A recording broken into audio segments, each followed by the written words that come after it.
ओम श्री गणेशाय नमः। ओम श्री सरस्वत्यै नमः। ओम श्री गुरुभ्यो नमः।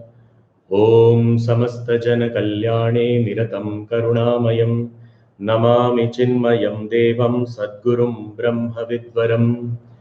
ओम मूकं करोति वाचालं पंगुं लंघयते गिरिं यत्कृपातमहं वन्दे परमानन्दमाधवम्।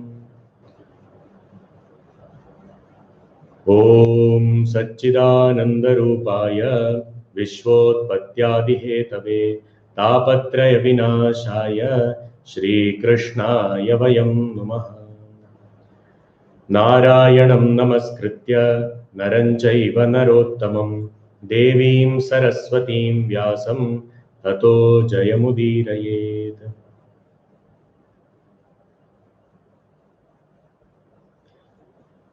हरिओम। 2 મિનિટ ભગવાનનું નામ સ્મરણ કરીને શરૂ કરીએ। गोविंद गोविंद गोविंद गिरिधारी, गोविंद गोविंद गोविंद गिरिधारी, गोविंद गिरिधारी गोवर्धन गिरिधारी, गोविंद गिरिधारी गोवर्धन गिरिधारी, श्याम सुंदर मदन मोहन वृंदावन विहारी, श्याम सुंदर मदन मोहन वृंदावन विहारी, वृंदावन विहारी गोवर्धन गिरिधारी, वृंदावन विहारी गोवर्धन गिरिधारी, गोविंद गोविंद गोविंद गिरिधारी, गोविंद गोविंद गोविंद गिरिधारी, गोविंद गिरिधारी, गोविंद गिरिधारी, गोविंद गिरिधारी।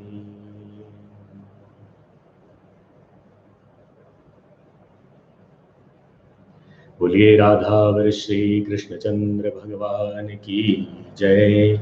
श्री सद्गुरुनाथ महाराज की जय।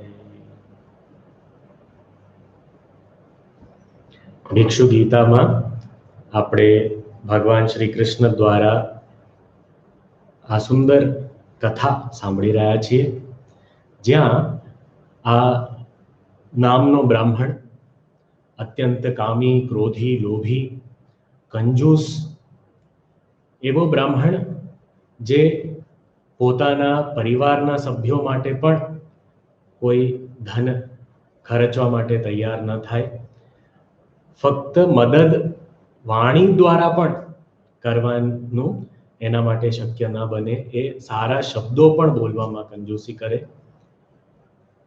અને બહુ જ ધન હોવા છતાં અત્યંત દરિદ્રતાનું જીવન જીવતો હોય એવો બ્રાહ્મણ જેને કોઈ પસંદ ના કરે અને એના પરિવારના સભ્યો હોય, પુત્રો, પુત્રીઓ, પત્ની, જે બધા બીજા ઓળખીતા પાડોશીઓ બધા એનો દ્વેષ કરતા, દ્રોહ કરતા અને જાણે રાહ જોતા કે ક્યારે આનાથી છુટકારો મળે, ક્યારે આ મરી જાય। તો આવી પરિસ્થિતિ એની હતી અને પોતે કોઈ પણ ધાર્મિક કાર્ય કરવા માટે એની કોઈ ઈચ્છા જ નહોતી, પોતે ભોગની ઈચ્છા પણ નહોતી અને ધર્મ કરવાની ઈચ્છા પણ નહોતી, એટલે એના લીધે અત્યાર સુધી જે પણ પહેલાના સારા કર્મો હશે એના બળ પર આ ધન સમૃદ્ધ જીવન જીવ્યો, પણ હવે જે કોઈ પણ પંચયજ્ઞ કર્યા નહીં, આ 5 ઋણ, 5 જે દેવતાઓ ઋષિઓ વગેરેને જે ચૂકવવાના હોય એના માટે કોઈ કર્મ એણે કર્યા નહીં, અને એના લીધે આ પાંચેયનો પ્રકોપ એના જીવનમાં દેખાવા માંડ્યો. આ એક ટર્નિંગ પોઈન્ટ એના જીવનમાં હતું. તો આપણે જોઈએ કે શું થયું આગળ. એમનો પ્રકોપ એટલે શું? દુનિયાના લોકો નું ઋણ હોય તો એને વસૂલ કરવા માટે આવે, આપણને કદાચ કંઈક સંભળાવે, આપણને મારે, આપણી પાસેથી છીનવીને લઈ જાય, એ બધું શક્ય છે. પણ જ્યારે આ પંચયજ્ઞ ન કરીએ તો એના પ્રકોપનો પ્રભાવ કેવો પડે જીવનમાં, તો અહીંયા બતાવે છે. એક રીતે આપણને સૂચવે છે કે જો આપણે પણ આ પ્રકારનું નિત્યકર્મ ન કરીએ, સમાજમાં રહીને અને આ ઋણ ચૂકવવાનો પ્રયત્ન ન કરીએ, તો કદાચ આપણું જીવન પણ આ દિશામાં જઈ શકે છે. એટલે આ 10મો શ્લોક આપણે વાંચીએ. તદવધ્યાન વિસ્રસ્ત પુણ્યસ્કંધસ્ય ભૂરિદ અર્થોપ્યગચ્છન નિધનમ બહ્વાયાસ પરિશ્રમઃ. આ કૃષ્ણ ભગવાન આ એક શ્લોક સાંભળવાથી એમના પ્રત્યે પ્રેમ વધે છે. આ વિશેષતા છે. સામાન્ય રીતે કોઈની વાતો સાંભળીએ તો થોડી વખત પછી આપણને થાય બોર થઈ જવાય, કંટાળી જાય, બસ હવે કેટલું બોલશું. પણ કૃષ્ણ ભગવાન એક શ્લોક આપણે વાંચીએ, એમના પ્રત્યેનો પ્રેમ વધે છે, એમના પ્રત્યેનો આદર વધે છે. તો અહીંયા ઉદ્ધવ આ કંજૂસ બ્રાહ્મણની વાત કરી રહ્યા છે, પણ ઉદ્ધવને કેવી રીતે સંબોધી રહ્યા છે? કે છે હે ભૂરિદ. ભૂરિદ એટલે કે જે બહુ જ ઉદારતાથી આપવા વાળા છે. ભૂરી એટલે બહુ જ બધું, અને દ એટલે દાન કરવા વાળા, એટલે બહુ ઉદાર દિલ ઉદ્ધવને સંબોધિત કરે છે ભૂરિદ શબ્દથી. એનો મતલબ શું? કે ઉદ્ધવ, આ જે બ્રાહ્મણ હતો એ તારાથી બિલકુલ વિપરીત છે. તું તો ઉદાર હૃદય છે. તો આ હે ભૂરિદ, આ રીતે જ્યારે શિષ્ય સાંભળે કે આ કંજૂસ બ્રાહ્મણની વાત કરું છું પણ તું બિલકુલ એવો નથી, એટલે ગુરુ આવું કહે તો એક શિષ્યને કેટલો આનંદ થાય.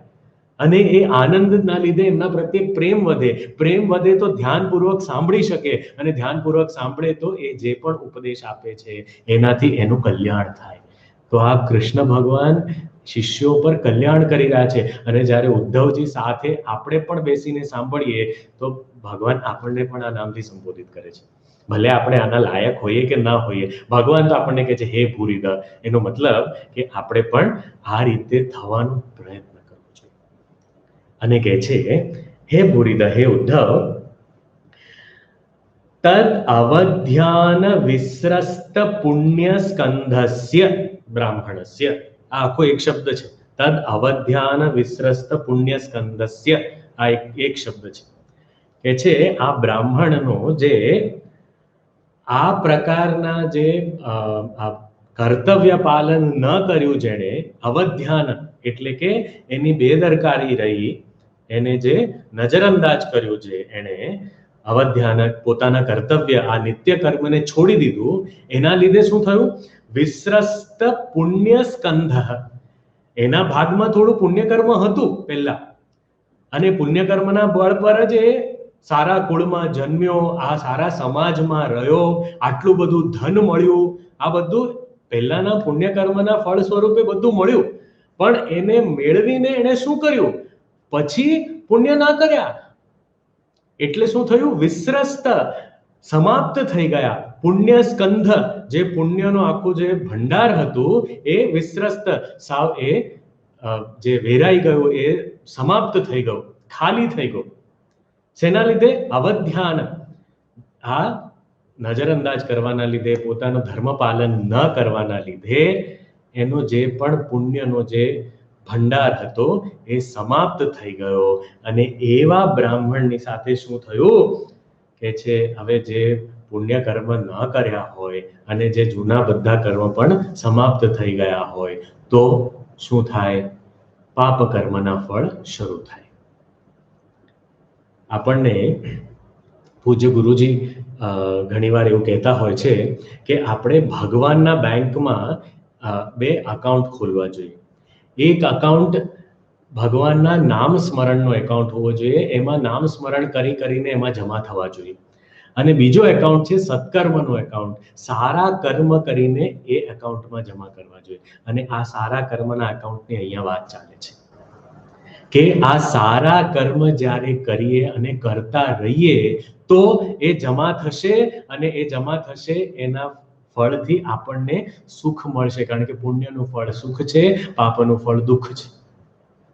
એટલે જો આપણે આ જે પુણ્યના ફળ ભોગવતા ભોગવતા હજી સારા કર્મ ન કરીએ તો એ જે ફળ ભોગવ્યા પછી એ કર્મની અસર જતી રહેશે, અને દુષ્કર્મો પણ આપણે કર્યા હશે. આપણને ક્યાં યાદ છે? આપણને તો દુષ્કર્મો કોઈ યાદ જ નથી રહેતા. એટલે આપણે કે ભગવાનને કયા કર્મ કર્યા હશે જૂના ગયા જન્મમાં, કે આ જન્મમાં મર્યા આવા દુઃખ મળ્યા.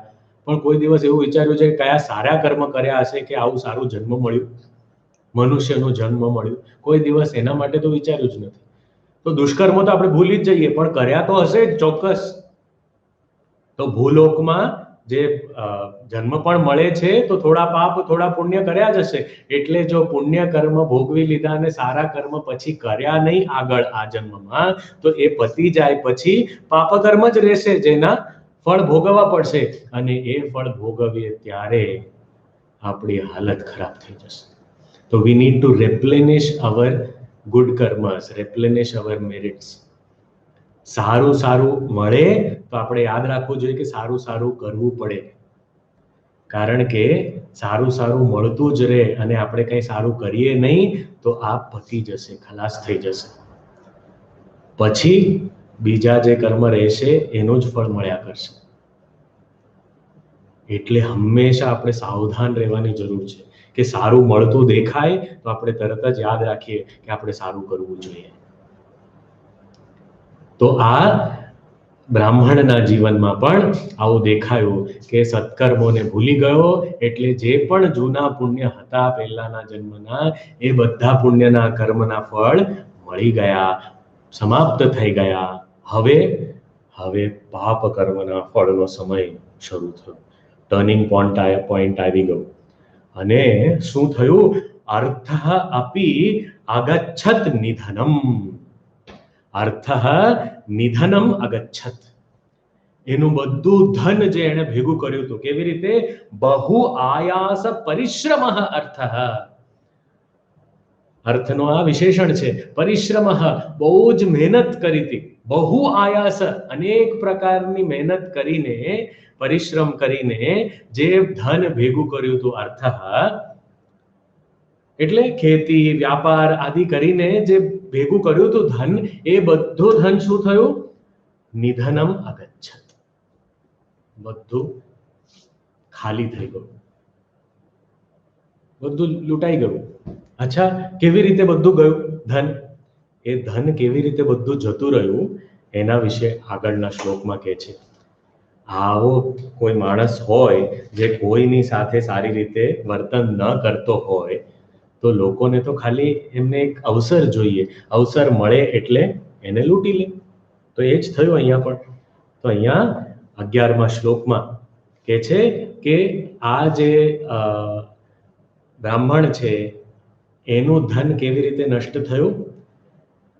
જ્ઞાતયો જગૃહુઃ કિંચિત દસ્યવ ઉદ્ધવ દૈવતઃ કાલતઃ કિંચિત બ્રહ્મબંધોર્નૃપાર્થિવાત. હે ઉદ્ધવ, વારંવાર ભગવાન નામ લે છે. નામ લેવાથી આપણને ખ્યાલ આવે કે ભગવાન કહી રહ્યા છે કે હે ઉદ્ધવ, મારા પ્રિય ઉદ્ધવ, સાંભળ કે આ જે કિંચિત ધનમ, આ જે ધન એનું બધું ભેગું થયું હતું, એ બધું કેવી રીતે નષ્ટ થયું? તો કે છે જ્ઞાતયઃ કિંચિત જગૃહુ. જ્ઞાતયઃ એટલે કે જ્ઞાતિના લોકો, પરિવારના સભ્યો, એટલે એની જ પત્ની, એના જ પુત્ર પુત્રી, બધા સગા સંબંધીઓ, બધા લોકોએ જગૃહુ છીનવી લીધું, લૂંટી લીધું, થોડુંક લઈ ગયા. કિંચિત થોડો ભાગ, એ તો અબજોપતિ હતો, એમાંથી થોડું પણ હોય તો પણ બહુ જ હશે. એટલે થોડું એના પરિવારના સભ્યો લઈ ગયા, લઈને જતા રહ્યા છોડીને. પછી કિંચિત દસ્યવઃ, અમુક થોડુંક જે ધન હતું એ ચોર આવીને લૂંટી ગયા. અચ્છા, પછી નૃ પાર્થિવાત કિંચિત, નૃ એટલે કે બીજા મનુષ્યો, આજુબાજુના પાડોશીઓને સાંભળવા મળ્યું કે અચ્છા અહીંયા બધું લૂંટાય છે, બધું ઉપલબ્ધ છે, લૂંટી લો. તો બાકીના લોકો, રાજાએ રેડ પાડ્યો, ઇન્કમ ટેક્સનો રેડ, કે આ તમે આટલો બધો પૈસો રાખો છો ને કઈ ટેક્સ ભરતા નથી, ટેક્સ પાડો. એટલે એ ટેક્સના નામ પર રાજા થોડુંક લઈ ગયો. અને દૈવતઃ કાલતઃ, અને એના પ્રારબ્ધના લીધે સમય સાથે આ રીતે ધીરે ધીરે એક એક કરીને લોકો બધા લૂંટી ગયા, કાંઈ જ રહ્યું નહીં એની પાસે. કોની પાસે? બ્રહ્મબંધોહો.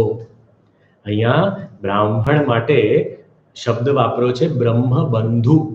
બંધુ એટલે કે સગો, બ્રાહ્મણનો સગો બ્રહ્મબંધુ કહેવાય. આ શબ્દ ઇવન ઉપનિષદમાં પણ વાપર્યું છે.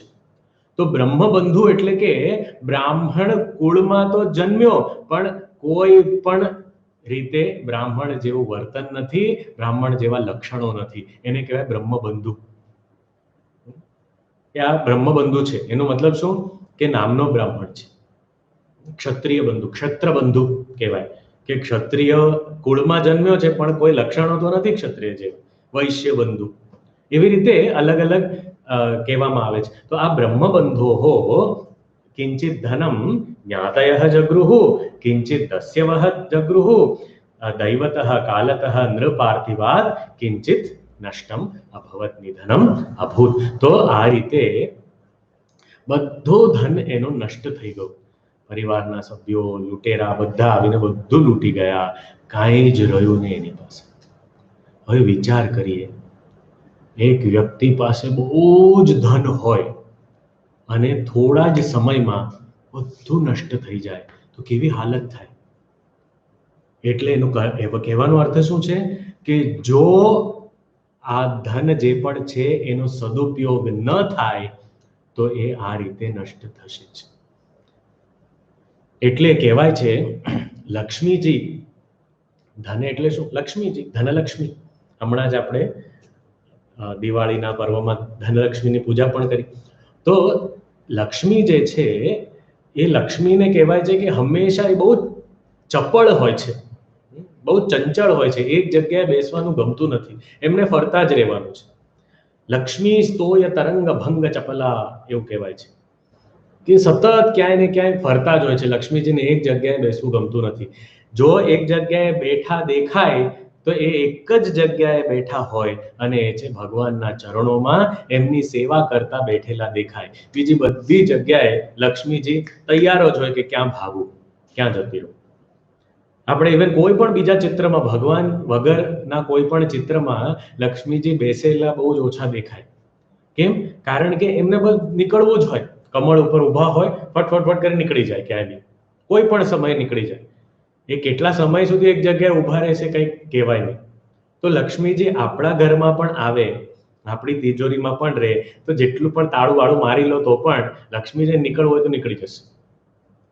અને એમને ક્યારે નીકળવાની ઈચ્છા થાય, ભગવાન ત્યાં ન હોય તો નીકળી જાય. ભગવાન હોય એનો મતલબ ધર્મ કાર્ય બધું થાય.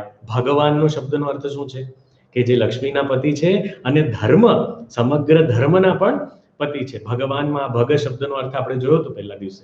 તો ત્યાં ધર્મ કાર્ય ન થાય, કર્તવ્યના પાલન ન થાય, તો ભગવાનનો સાનિધ્ય લક્ષ્મીજીને ના મળે તો એ નીકળી જાય થોડા વખત પછી, ટૂંક સમયમાં જ ત્યાંથી નીકળી જાય કંટાળીને. તો એ લક્ષ્મીજીને જવાનું તો ગમે જ, અને જવાના તો છે જ, આવે એ જાય. પણ લક્ષ્મીજીને જવા માટે 3 રસ્તા છે, 3 જ રસ્તા છે, શક્ય છે. એક, દાન કરીએ તો એ લક્ષ્મીજીનો જવાનો રસ્તો છે, એક રસ્તો છે.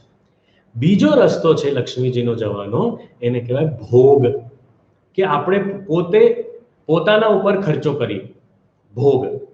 અને ત્રીજો રસ્તો છે જે છે નાશ, નષ્ટ થઈ જાય, બધું લૂંટાઈ જાય, ચોરી થઈ જાય, નાશ પામે, કંઈક તુફાન આવી જાય, આંધી આવી જાય, પૂર આવી જાય અને એમાં બધું નષ્ટ થઈ જાય. તો આ ત્રણ ગતિ છે લક્ષ્મીજીની. આમાંથી આ નાશ ગતિ જે છે એ સૌથી નિકૃષ્ટ છે. લક્ષ્મીજીને બિલકુલ ગમતું નથી આવું, નાશ ગતિ મળે. ભોગ ગતિ ચલો ઠીક છે, વપરાય છે, પણ એક જ વ્યક્તિ માટે અથવા સીમિત એક પરિવાર માટે કે પોતાના માટે જ વપરાય તો પણ લક્ષ્મીજીને બહુ આનંદ નથી આવતો. ને કહે છે ચલો વાપરે છે તો હું નીકળી તો જાઉં, તો નીકળી જાય છે, પણ પાછળ રોગો છોડીને જાય છે. તો રોગ બધા ઘણા થઈ જાય ભોગમાં લક્ષ્મીજીને વાપરીએ તો. પણ દાન કરવાથી શું થાય?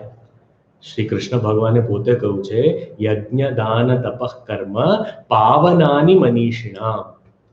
દાન કરવાથી આપણે પવિત્ર થઈએ છીએ, આપણું ધન પણ શુદ્ધ થાય છે. કારણ કે ધનની શુદ્ધતા એનો મતલબ શું?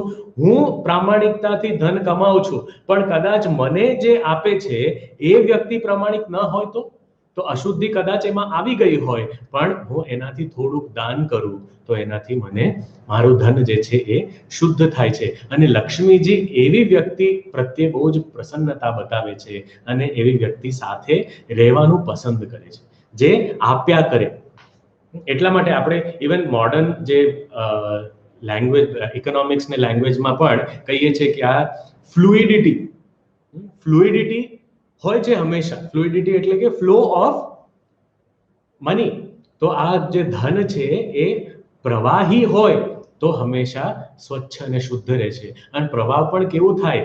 નષ્ટ થઈને અથવા ભોગમાં નહીં, પણ દાનમાં. અને એ દાન કરવાના લીધે મન પણ પ્રસન્ન થાય અને ધન પણ શુદ્ધ થાય. અને લક્ષ્મીજી જ્યારે દાનની ગતિ, જે શ્રેષ્ઠ ગતિ લક્ષ્મીજીને જે પણ આપે, લક્ષ્મીજી ફરી ફરીને એની પાસે આવે, કારણ કે દાન જે છે એ ભગવાનનો વાસ એમાં હોય છે. એટલે તો આ જે બ્રાહ્મણ બ્રહ્મબંધુ છે, આ બ્રાહ્મણ એણે તો કોઈ દિવસ કોઈ દાન કર્યો નહીં, પોતે ભોગ પણ ના કર્યો, એટલે છેવટે એ નષ્ટ પામ્યું, બધું ધન એનું નષ્ટ થઈ ગયું.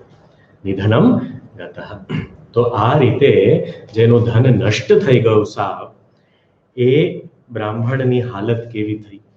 હવે જેની પાસે પહેલેથી જ કોઈ ધન ના હોય, કાંઈ જ ના હોય, સાવ ગરીબ હોય, ક્યારે કઈ પૈસા જોયા જ ના હોય, સુખ સગવડ જોયું જ ના હોય, તો એને જે દુઃખ થાય, હવે એના જીવનમાં મુશ્કેલીઓ હોય, પણ જેણે બહુ બધો પૈસો જોયો હોય, ભલે ભોગ ના કર્યું હોય પણ બહુ જોયો હોય પૈસો, એવી વ્યક્તિનું અચાનક બધું નષ્ટ થઈ જાય તો એનું દુઃખ જે છે અને એના મનમાં જે ચિંતા છે, ઉદ્વેગ છે, એ ભયંકર થાય. તો અહીંયા આ જે બ્રહ્મબંધુ આ નામનો બ્રાહ્મણ છે એની પણ એવી જ હાલત થઈ. કેવી હાલત થઈ? 12મો શ્લોક વાંચીએ. સ એવં દ્રવિણે નષ્ટે ધર્મ કામ વિવર્જિતઃ ઉપેક્ષિતશ્ચ સ્વજનૈઃ ચિંતામાપદુરત્યયામ. એવં દ્રવિણે નષ્ટે, આ રીતે જ્યારે બધું જ ધન નષ્ટ થઈ ગયું ત્યારે શું થયું? સહ ધર્મ કામ વિવર્જિતઃ ઉપેક્ષિતઃ સ્વજનૈઃ ચિંતામ આપ દુરત્યયામ. સહ બ્રાહ્મણ બ્રહ્મબંધુ, એ બ્રાહ્મણ જે છે એ કેવો હતો? ધર્મ કામ વિવર્જિતઃ. એના જીવનમાં ધર્મ પણ નહોતું, કામ પણ નહોતું, ફક્ત અર્થ હતું. પહેલા આપણે 4 પુરુષાર્થો છે. કયા 4 પુરુષાર્થ છે? ધર્મ, અર્થ, કામ, મોક્ષ. અને આ ક્રમ પણ જરૂરી છે. ધર્મ, અર્થ, કામ, મોક્ષ. કહેવાનો અર્થ શું? કે ધર્મના માર્ગ પર ચાલીને અર્થ કમાવવું જોઈએ અને અર્થનો ઉપયોગ ધર્મ પાલન માટે કરવું જોઈએ. કામના હોય તો એ કામના મોક્ષની હોવી જોઈએ અને એ કામના દ્વારા મોક્ષ તરફ આપણે જવા માટે એ મદદ કરે. અને જ્યારે મોક્ષ મળી જાય તો બધી કામનાઓ શાંત થઈ જાય છે. એટલે આ ચાર જરૂરી છે. તો આ ચાર પુરુષાર્થ આપણા જીવનમાં, આ ચાર લક્ષ્ય છે, ચાર પુરુષાર્થ છે. પણ આપણે જ્યારે અર્જન કરીએ તો એનું ક્રમ થોડું બદલાઈ જાય છે. કેવી રીતે? આપણે પહેલા અર્થ અર્જન કરીએ, સુરક્ષાની ભાવના, આપણી પાસે ધન છે, રોટી કપડા મકાન, તો આ બધી વસ્તુઓ હોય તો આપણને સુરક્ષાની ભાવના થાય, એ અર્થ પુરુષાર્થ કહેવાય. ત્યાંથી એટલું થઈ જાય પછી નેક્સ્ટ આવે કામ પુરુષાર્થ. કામ પુરુષાર્થ એટલે કે આપણે હવે મકાન તો છે પણ મકાનમાં એસી જોઈએ, મકાનની બહાર ગાડી જોઈએ, તો આ વધુ ને વધુ. ખાવાનું તો છે પણ ખાવામાં સારું સ્વાદિષ્ટ જોઈએ, અલગ અલગ પ્રકારની વાનગીઓ જોઈએ, અથવા પહેરવા માટે સામાન્ય કપડાં તો છે પણ હવે ફેશન ક્લોથ્સ જોઈએ. તો એમેઝોનમાં સેલ છે ફેશનનો, એટલે એનો સ્પેશિયલ આપણે મંગાવીએ, અલગ અલગ લેટેસ્ટ ફેશન જોઈએ. તો આ રીતે દરેક વસ્તુમાં કામ પુરુષાર્થ. તો અર્થ પુરુષાર્થ સામાન્ય જે જરૂરિયાતો છે એ બધી પૂરી થાય, અને પછી કામ પુરુષાર્થ એટલે કે વધુ ને વધુ એમાં જોઈએ. થોડા વખત પછી આપણને કંટાળો આવે, સામાન્ય વ્યક્તિને આવે ભોગ કર્યા પછી કે આ કેટલા સમય સુધી આવું ને આવું જીવવાનું. એટલે એને થાય કે બસ હવે બહુ થયું, હવે કંઈક આનાથી વધુ ખુશી મળે એવું કંઈક કરવું છે. તો મારા પોતાના ઉપર ખર્ચો કરું છું, ખુશી મળતી હતી મને, હવે એટલી બધી નથી મળતી, હવે થોડું ઓછું થઈ ગયું છે, એટલે હવે એનાથી વધુ ખુશી મળે એના માટે શું કરવું જોઈએ? તો વિચાર કરે ને કે કદાચ બીજાને ખુશ કરવાથી મળી જાય, એટલે એ દાન કરવાનું શીખે, સારા કામ કરે, લોકોની મદદ કરે, અને એનાથી અર્થ કામ પછી ધર્મ પુરુષાર્થ આવે. તો આ પંચયજ્ઞની વાત આવે. તો આ રીતે આ એક જીવ જે છે એની યાત્રા, આ રીતે એની પરિપક્વતા વધે છે, એની મેચ્યોરિટી વધે છે, એ મોટો થાય છે. Growing up of a person, જેમ કહેવાય છે અંગ્રેજીમાં, growing old is compulsory, growing up is optional. ઉંમર વધવી એ તો નેચરલ છે, એ તો થશે, નૈસર્ગિક થશે, પણ મોટા થવું એ આપણા ઉપર છે. તો આ મોટા થવું એનો મતલબ શું? અર્થમાંથી કામમાંથી ધર્મ તરફ આવીએ, લોકોની મદદ કરીએ, લોકોની ચિંતા કરીએ. આપણે જે સ્વાર્થી જીવન જીવતા હતા એ સ્વાર્થમાંથી પરાર્થ તરફ જઈએ, અને પછી એ પરાર્થમાંથી પરમાર્થ તરફ જવું એ મોક્ષ પુરુષાર્થ છે. એટલે એ કે આ બધું કરું છું, સારા કર્મ કરું છું, પણ લોકો કહે છે કે આ સારા કર્મ કરવાથી પાછળથી મને સ્વર્ગલોક મળશે. પણ શું એ સ્વર્ગલોકમાં પણ અનંત નિત્ય સુખ મળશે? ના, ત્યાં પણ સીમિતતા છે. એ પતી જાય બધા પુણ્ય કર્મ, પાછા અહીંયા જ આવવાનું છે. જો આજ અહીંયા જ આવીને ફરી અહીંયા જ રહેવાનું હોય તો પછી આમાંથી છૂટવું કેવી રીતે? એ છૂટવાના પ્રયત્નો છે, એને કહેવાય છે મોક્ષ. તો આ ચાર પુરુષાર્થો છે. હવે આ કેવો હતો આ બ્રાહ્મણ? મોક્ષની તો વાત તો છોડી જ દો, છૂટવું તો એને હતું જ નહીં, કારણ કે પોતે બધું બાંધીને બેઠો હતો. પણ ધર્મ કામ વિવર્જિત, એના મનમાં કામના એટલે કે પોતે એ ભોગવવાની ઈચ્છા હશે, પણ કદાચ એ ભોગવતો નહોતો, કારણ કે કદર્ય એટલો બધો કંજૂસ હતો કે કદાચ એ પોતે કંઈક પોતાના ઉપર વાપરે તો ખર્ચો થઈ જશે, એ વપરાઈ જશે, ખલાસ થઈ જશે. આવી બીકના લીધે કામ વિવર્જિત. એટલે કામ વિવર્જિત કોઈ બહુ સારો શબ્દ નથી અહીંયા આ જગ્યાએ. એટલો કંજૂસ હતો, કારણ કે બીજી બધી જગ્યાએ આપણે કે કામ વિવર્જિત એટલે કે મહાન વ્યક્તિ માટે કહેવાય કે જે જ્ઞાની છે એ કામનાથી જે પરે છે. પણ અહીંયા કામ વિવર્જિત એટલે આ કામ પુરુષાર્થ તરફ પણ નહોતો, એટલે પોતાના ઉપર પણ કંઈ ખર્ચો કરતો નહોતો, ધનનો ખર્ચો. અને ધર્મ વિવર્જિત એટલે ધર્મ પણ ક્યારે કોઈ ધાર્મિક કાર્ય કર્યો નથી, આ નિત્ય કર્મ કર્યા નથી, પોતાના કર્તવ્યોનું પાલન કર્યું નથી. એને કોઈ સારા કામ, દાન આદિ, યજ્ઞ દાન તપ આવું બધું કાંઈ જ કર્યું નહોતું.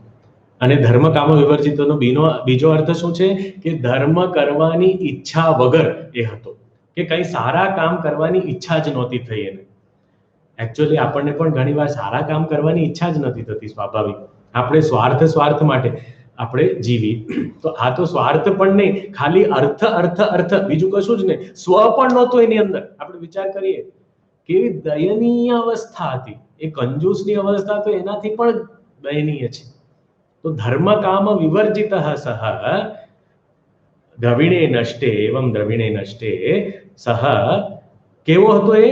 સ્વજનૈઃ ઉપેક્ષિતઃ ચ, પોતાના લોકો, જે પોતાના પરિવાર, સ્વજન જેને પોતાના કહી શકાય, એટલે કે પરિવારના સભ્યો હોય, પાડોશીઓ હોય, મિત્રો હોય, એવું કોઈ હતું જ નહીં એના જીવનમાં, કારણ કે એનું જ વર્તન એવું ખરાબ હતું કે કોઈ એની પાસે આવવા જ નહોતું માંગતું, એટલે સ્વજનૈઃ ઉપેક્ષિતા, બધા છોડીને જતા રહ્યા એને, એની પત્ની, બાળકો બધા છોડીને જતા રહ્યા, કોઈ જ હતું નહીં એનું પોતાનું કહેવા માટે કે આ મારું છે. આપણે વિચાર કરીએ, આવું બધું સાંભળી તો આપણે કે હા ઠીક છે બધા જતા રહ્યા, પછી શું થયું?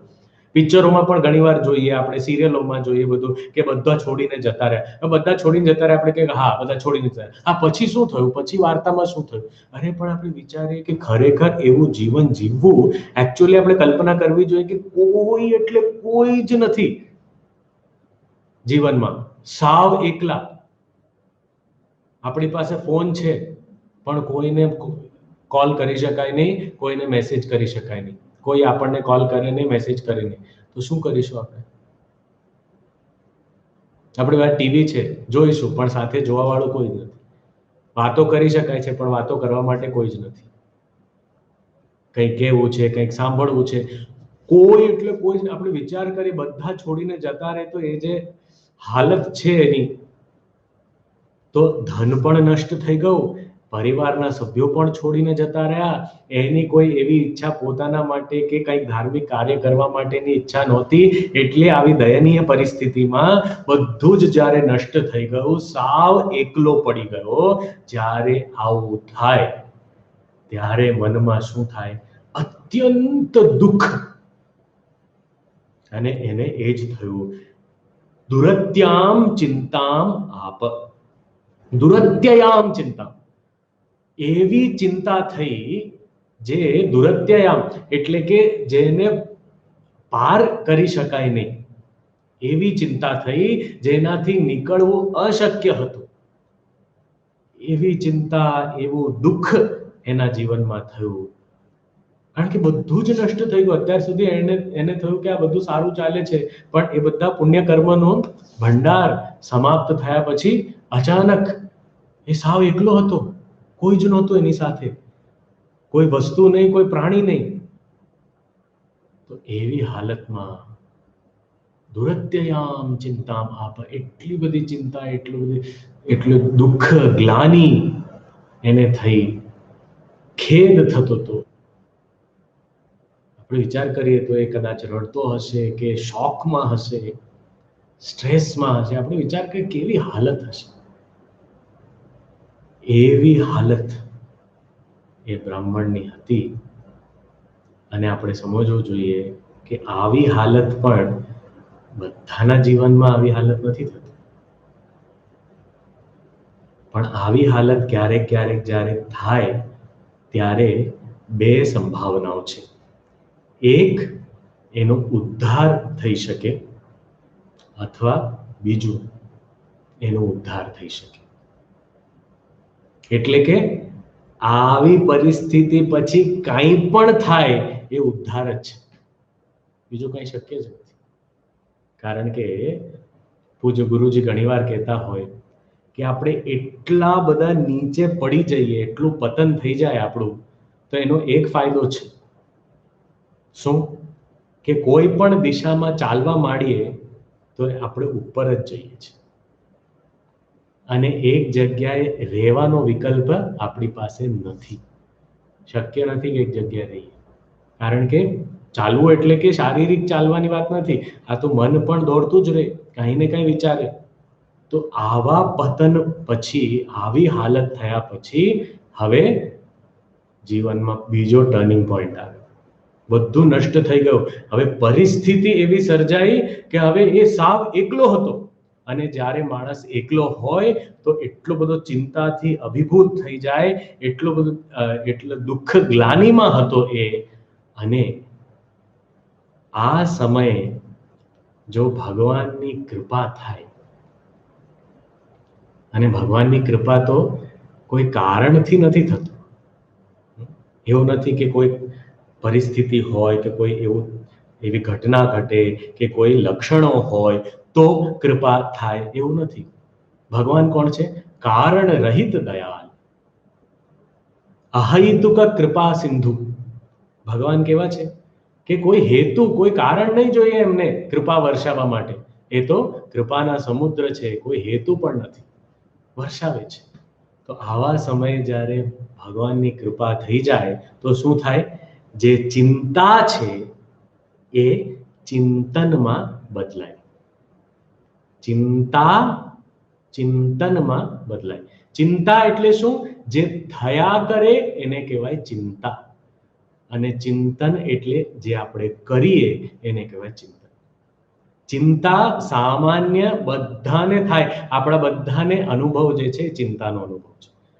દાખલા તરીકે આપણા ઘરમાં કોઈ વ્યક્તિ છે એ બહાર જતા હોય, કોઈ પણ વ્યક્તિ આપણા પરિવારનો એક સભ્ય છે એ બહાર જાય અને પાછા આવવાનો સમય 8 વાગ્યાનો હોય અને 8ના બદલે 10 વાગી ગયા હોય અને કોઈ ફોન આવ્યો નથી, કોઈ સૂચના મળી નથી અને એ ક્યાં ગયા છે ખબર નથી, જ્યાંથી આવવાના હતા ત્યાંથી નીકળી ચૂક્યા છે, ઘરે પહોંચ્યા નથી, 2 કલાક થઈ ગયો ને હજી કોઈ ખબર નથી, તો શું થાય?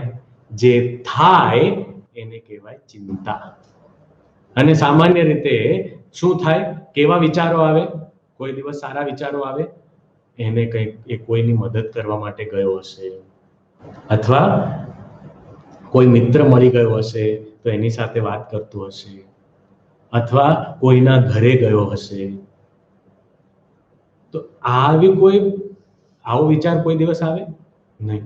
શું થયું હશે? એક્સિડન્ટ થઈ ગયો હશે, ક્યાંક વાગી ગયો હશે, એનું અપહરણ થઈ ગયું હશે. આપણે તો એવા એટલા બધા પિક્ચરો જોઈને મનમાં આટલું બધું ભરી કાઢ્યું છે કે આપણને થાય કે કદાચ આમ ઉપરથી પેલો બેટમેન આવીને લઈ ગયો હશે એને, કે ક્યાંક આવીને પેલો આટલો મોટો પેલો ડ્રેક્યુલા આવીને મારીને જતો રહ્યો છે. આવા બધા વિચારો આવે આપણને.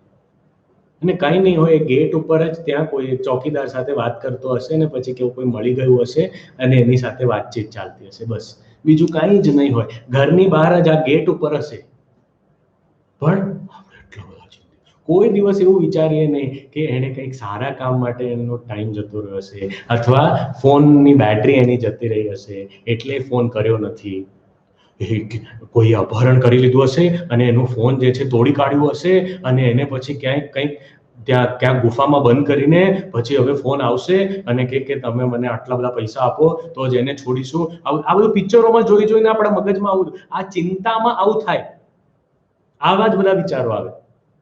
પણ ચિંતન એટલે શું? જે કરીએ આપણે, અને એ શેના ઉપર આધારિત હોય છે? એ આપણા જ્ઞાન ઉપર આધારિત હોય, આપણા સંસ્કારો ઉપર આધારિત હોય.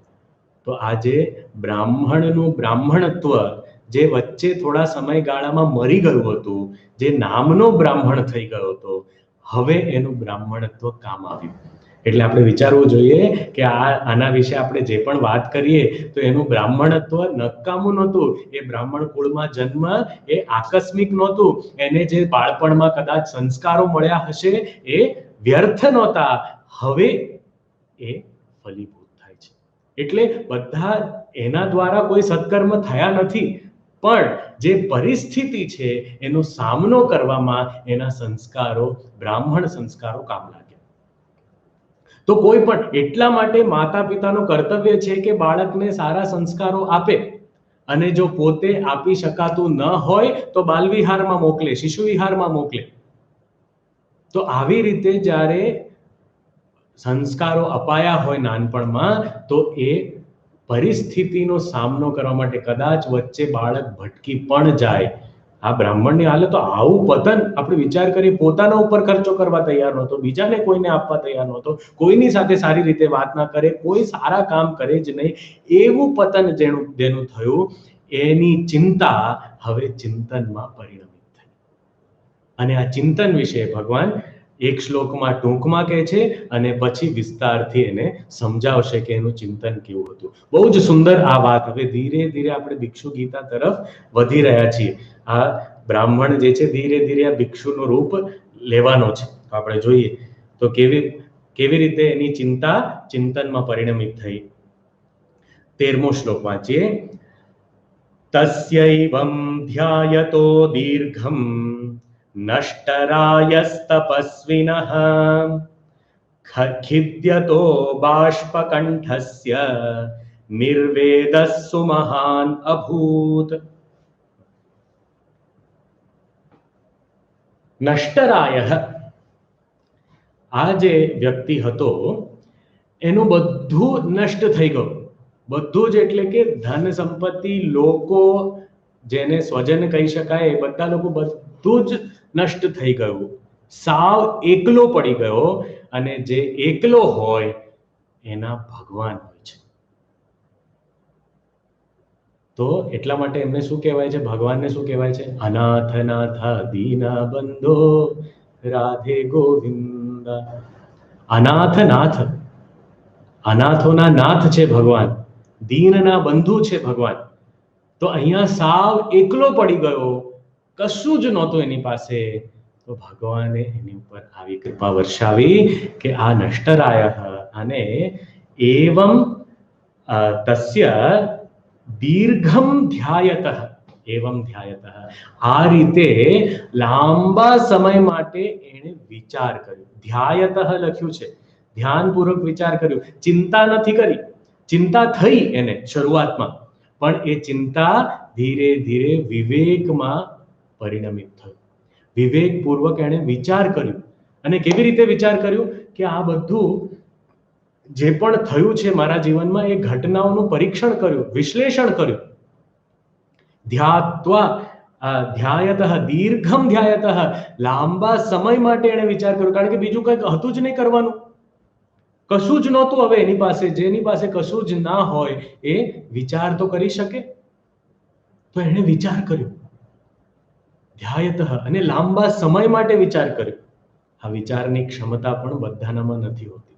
વિચારની ક્ષમતા હોય તો પણ ટૂંક સમયમાં ટૂંક સમય સુધી વિચાર કરીને આપણે પછી થાકી જઈએ કે બસ બહુ થઈ ગયું, મેં વિચારી લીધું, હવે વર્ષનું વિચારવાનું પતી ગયું, હવે આવતા વર્ષે એવું થઈ જાય આપણા માટે. પણ આ દીર્ઘમ ધ્યાયતઃ, એવમ ધ્યાયતઃ, આ રીતે એણે વિચાર કર્યો કે આ મારા જીવનમાં થયું શું? આવી ઘટનાઓ, આવી પરિસ્થિતિ કેવી રીતે સર્જાઈ? બધા લોકો કેમ છોડીને જતા રહ્યા? આ મારું ધન નષ્ટ કેવી રીતે થઈ ગયું?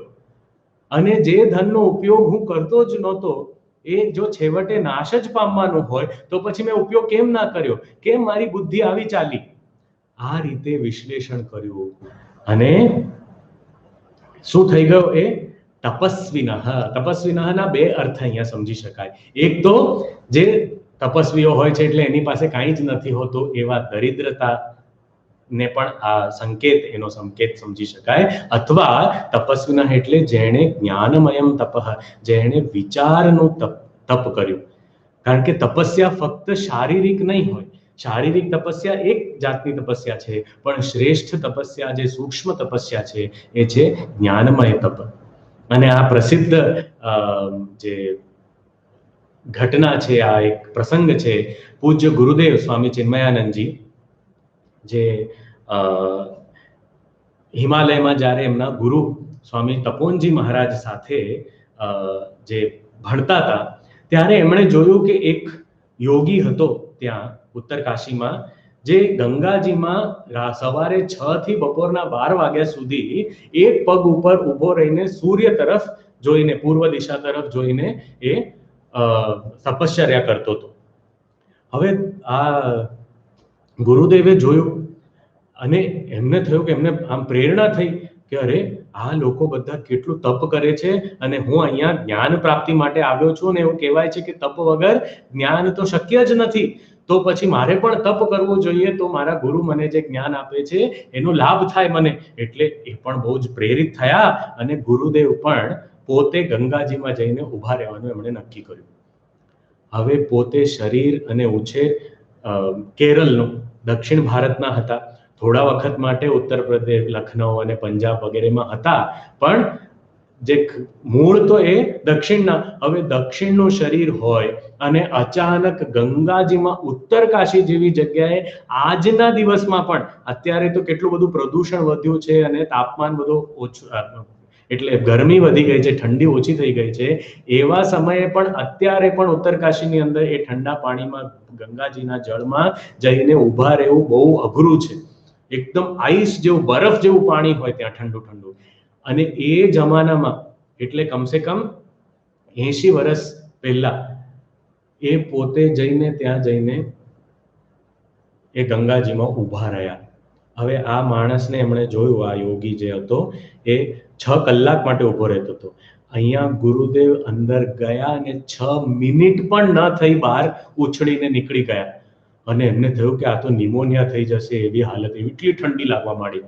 તો તરત જ ભાગ્યા અને ગયા એમના ગુરુ પાસે અને તપોવનજી મહારાજને પ્રણામ કર્યા અને કહ્યું કે મહારાજજી, મને લાગે છે કે હું તમે જેવા મહાન ગુરુ છો, હું તો બિલકુલ નકામો શિષ્ય છું, હું તમારે લાયક નથી, એટલે હું જઉં છું હવે પાછું. તપોવન મહારાજને આશ્ચર્ય થયું કે અચાનક આટલી સારી રીતે ભણતો હતો, બધું સમજતો હતો, એક શિષ્ય મળ્યો હતો જે બહુ સારી રીતે અધ્યયન કરતો હતો અને જે અનુશાસનનું પાલન કરતો હતો, આવો એક જ પહેલો શિષ્ય મળ્યો અને હવે આ જવાની વાત કરે, શું થયું? તો ત્યારે ગુરુદેવે કહ્યું કે આ રીતે પેલો યોગી ત્યાં ઊભો રહે છે અને મારાથી 6 મિનિટ પણ નથી રહેવાતો, એ તો 6 કલાક દરરોજ ઊભો રહે છે. તો તપોવન મહારાજ જોરથી હસી પડ્યા અને ગુરુદેવને કહ્યું કે 2 કામ કરતું. એક, તું એને જઈને પૂછજે, 12 વાગે હમણાં પૂરું કરશે એટલે બહાર નીકળે એને પૂછજે કે આ તપ એ શેના માટે કરે છે. પહેલી વાત કે એને શું મેળવવું છે એ પૂછજે. અને બીજું, તું એને આમંત્રિત કરજે કે આપણા ક્લાસમાં ઉપનિષદ જ્યારે શીખવાડું છું હું, એ ક્લાસમાં આવીને બેસે 1 કલાક માટે. બસ આ 2 વસ્તુઓ તું જઈને કર. ગુરુદેવ ગયા. હવે આજ્ઞાકારી હતા એટલે ગુરુએ કહ્યું એટલે ગયા. જઈને પેલા યોગીને બહુ જ આદરપૂર્વક જઈને પૂછ્યું કે મહારાજ, તમે આ કરો છો, તમે શેના માટે આ તપશ્ચર્યા કરો છો, શું પામવા માટે? તો પેલાએ કીધું, હું શું કહું ભાઈ, મારી દીકરીના લગ્ન થઈ જ નથી રહ્યા, એટલે એના લગ્ન સારી રીતે થાય એના માટે હું આ કરું છું. એટલે ગુરુદેવને થયું કે આ આટલું બધું સાધના, મને થયું કે આ પરમાર્થ જ્ઞાન મેળવવા માટે હું આ કરું, આ તો દીકરીને પરણાવવા માટે કરે છે. અચ્છા, પછી એમને યાદ આવ્યું કે આ તપોવન મહારાજે બીજી પણ સૂચના આપી હતી, એટલે એમણે કીધું કે મારે તમને આમંત્રિત કરવા છે, સ્વામી તપોવનજી મહારાજ તમે ઓળખો છો? તો કે હા ઓળખું છું. તો કે એમની કક્ષામાં તમે આવીને બેસો અને એમને સાંભળો એવી હું વિનંતી કરું છું. તો પેલા ભાઈએ કીધું, મારાથી એ બધું સાંભળવા મારામાં ધીરજ નથી અને એ તો બોલવો કર્યો 1 કલાક માટે કોણ બેસી શકે, મારાથી જ નહીં થાય. તો ગુરુદેવે કીધું, પણ તમે 6 કલાક એક જગ્યાએ ઊભા રહી શકો છો, તો 1 કલાક ક્લાસમાં ના બેસાય? ના બાપા ના, આટલું બધું કોણ વિચારે ને આટલું બધું કોણ સાંભળે, મારાથી નહીં થાય. અને એ તો ભાગી ગયો. ત્યારે ગુરુદેવ પાછા આવ્યા, એમને સાષ્ટાંગ પ્રણામ કર્યા અને તપોવન મહારાજે હસીને કહ્યું કે હવે ખબર પડી, આ જે તપ છે એ અહીંયા થવી જોઈએ. તપશ્ચર્યા ભલે શરીરના સ્તર પર કરીએ થોડું, પણ શરીરને પીડા આપવાની તપશ્ચર્યા એ કોઈ તપ નથી. સાચું તપ શું છે? જે વિચારના સ્તર પર થાય. when we push ourselves outside of our comfort zone mentally, આપણા મનના કમ્ફર્ટ ઝોનમાંથી પોતાને બહાર કાઢીએ, એને જ સાચું તપ કહેવાય. શરીરને પણ કાઢી, નો ડાઉટ, પણ ફક્ત શરીરને પીડા આપીને નહીં, પણ એને જે ટેવ પડી ગઈ હોય એમાંથી એને મુક્ત કરવાની પ્રક્રિયા છે એ તપ છે. તો આ જ્ઞાનમય તપ, તો તપસ્વીના એને દીર્ઘકાળ માટે, આ આપણા જે બ્રાહ્મણ છે એણે દીર્ઘકાળ માટે આ રીતે વિશ્લેષણ કર્યું, વિચાર કર્યો, સમજવાનો પ્રયત્ન કર્યો, એ જ તપસ્વી બનાવી દીધું એને. એ જ તપશ્ચર્યા થઈ ગઈ એની માનસિક બૌદ્ધિક તપશ્ચર્યા. અને ખિદ્યતઃ, એને બહુ જ ખેદ થયો આ બ્રાહ્મણને કે આ મેં શું કર્યું, મારું જીવન બગાડ્યું મેં. એને સદબુદ્ધિ આવી, એને ખેદ થયો કે આ શું મેં આટલા વર્ષોથી આ પ્રકારનું જીવન જીવ્યો કે પોતાના ઉપર પણ ખર્ચો ના કર્યો ને આજુબાજુના લોકોને પણ નાખુશ રાખ્યા, એટલે અત્યારે બધું જ છોડીને મને જતું રહ્યું છે અને હું આવી હાલતમાં પહોંચી ગયો છું. એટલો બધો ખેદ થયો, એટલી બધી આત્મગ્લાનિ થઈ. અને પછી બાષ્પકંઠસ્ય, અને શું થયું, એના જે કંઠાવરોધ થઈ ગયું, એ બોલી નહોતો શકતો, આંખોમાં આંસુ આવી ગયા અને ડૂમો ભરાઈ ગયો, એવી રીતે એવી હાલત એની થઈ ગઈ. પણ એવી હાલતમાં, જે ખેદપૂર્ણ હાલતમાં જ્યારે વિવેક જાગૃત થયું અને આ રીતે સ્પષ્ટ વિચાર કરવા માંડ્યો, ત્યારે શું થયું? સુમહાન નિર્વેદ અભૂત. બહુ જ સુંદર આ વસ્તુ થઈ. અને શું? નિર્વેદ. નિર્વેદ એટલે કે વૈરાગ્ય. અને કેવો વૈરાગ્ય? સુમહાન નિર્વેદ, શ્રેષ્ઠ, બહુ જ ગંભીર, દૃઢ વૈરાગ્ય એનામાં અભૂત, જાગૃત થયું. નિર્વેદ એટલે કે, નિર્વેદ એનો મતલબ શું છે?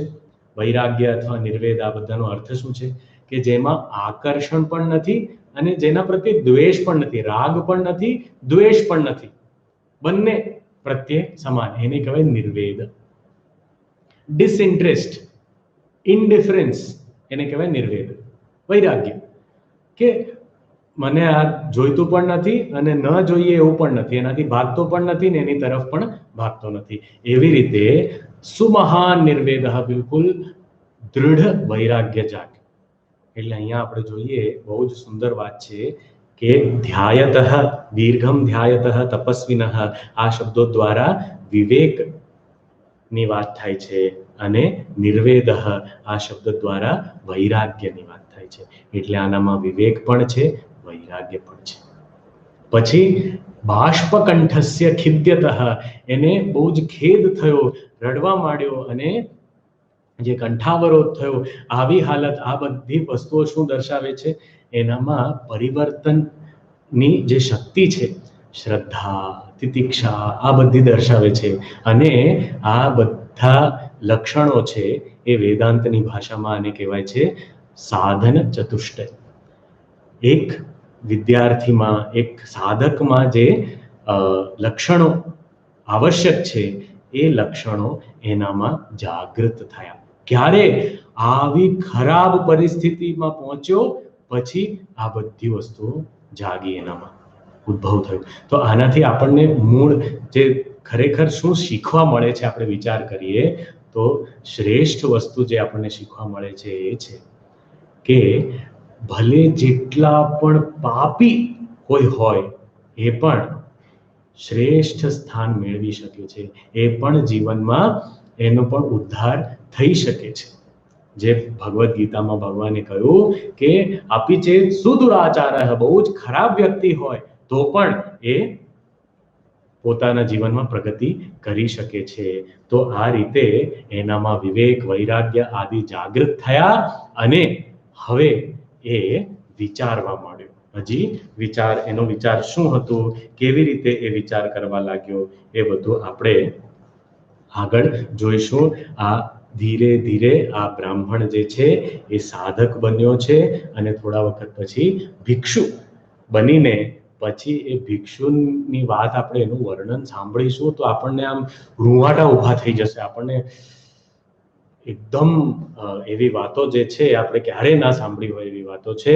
તો આપણે આ ભિક્ષુ વિશે હજી સાંભળીએ. આવતીકાલે આપણે આગળ વિચાર કરીશું કે આ બ્રાહ્મણે કેવા પ્રકારના વિચારો કર્યા, કેવી રીતે એણે વિચાર કર્યો અને કેવી રીતે ધીરે ધીરે એની પરિપક્વતા વધી, એના વિશે આપણે જોઈએ.